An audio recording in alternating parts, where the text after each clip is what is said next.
ओम श्री परमात्मने नमः। जय श्री कृष्ण मित्रों। आज 22वां दिन और 22वां श्लोक आपके लिए प्रस्तुत है। प्रसंग यह है कि अर्जुन युद्ध भूमि के दृश्य को और करीब से देखना चाहते हैं। वे जानना चाहते हैं कि वे कौन लोग हैं जो उनके विरुद्ध लड़ने आए हैं। तो शुरू करते हैं श्लोक से। यावदेतान् निरीक्ष्येऽहं योद्धुकामानवस्थितान् कैर्मया सह योद्धव्यम् अस्मिन् रणसमुद्यमे।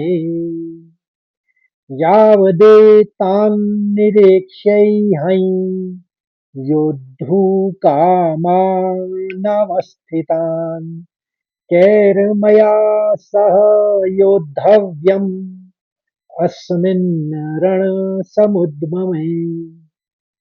अब इसको चरणबद्ध तरीके से उच्चारण सीखेंगे। पहले चरण को देखिए।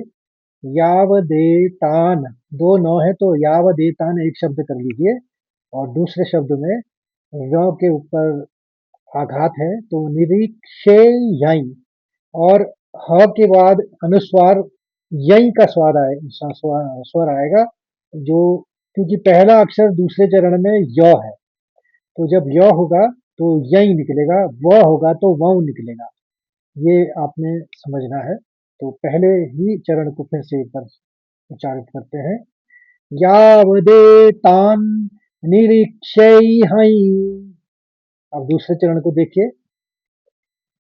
योद्धु एक शब्द हो गया, द में हलंत है तो योद और फिर धु, हल्का सा ह्रस्व बोलेंगे। योद्धु, दो द के उच्चारण आने चाहिए। योद्धु, क्योंकि आघात है य के ऊपर। और दूसरा देखिए, योद्धु के बाद आप तोड़ दीजिए, तीसरे को तोड़ के कामा, फिर नवस्थितान, नवस्थितान, नवस्थितान। एक साथ बोलेंगे तो योद्धु कामा नवस्थितान। अब पहला और दूसरा चरण को गौर से देखिए और सुनिए। यावदेतान् निरीक्ष्यैहं योद्धु कामानवस्थितान्। अब तीसरे चरण में आइए। कैर्मया सह योद्धव्यम। योद्धव आघात है तो व का आघात आएगा और द का आघात आएगा यो के लिए। तो वहां पर पहला वाला में आघात देख रहे हैं आप। तो पहला शब्द होगा योद्धव्यम, योद्धव्यम। तो तीसरे चरण में फिर से गौर करिए। कैर्मया सह योद्धव्यम। और चौथा चरण अस्मिन, दो नौ का उच्चारण निकालेंगे अस्मिन, और यहाँ पर सौ का भी उच्चारण निकालेंगे। अ के संघाघात है सौ का तो अस्मिन रण, रण को सीख गया। रण के आगे समुद्र यमे, समुद्र यमे। अब आघात आप समझ रहे होंगे तो इसीलिए गौर करिए। अस्मिन रण समुद्यमे, समुद्यमे, समुद्यमे, समुद्यमे। ऐसे सुनिए। अस्मिन रण समुद्यमे। अब पूरे चारों चरणों को एक साथ सुनिए।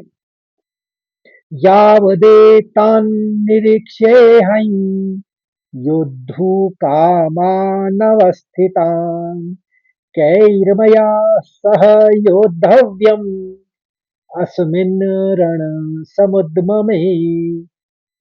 एक बार और सुनिए। यावदेतान् निरीक्ष्येऽहं योद्धुकामानवस्थितान् कैर्मया सह योद्धव्यम् अस्मिन् रणसमुद्यमे। श्लोक के शब्दार्थ और भावार्थ को भी समझ लेते हैं। देखिए पहला शब्द है यावद और एतान मिलके यावद एतान एक शब्द है। तो यावत का मतलब होता है जब तक कि या जिससे। एतान मतलब इन खड़े हुए लोगों को। निरीक्षे यानी देख लूं या निरीक्षण कर लूं।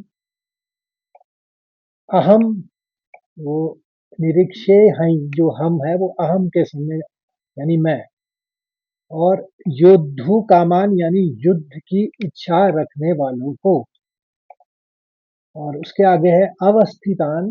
वो संधि विच्छेद लेके वो शब्द एक सा पढ़ना पड़ता है, लेकिन शब्द है अवस्थितान यानी खड़े हुए।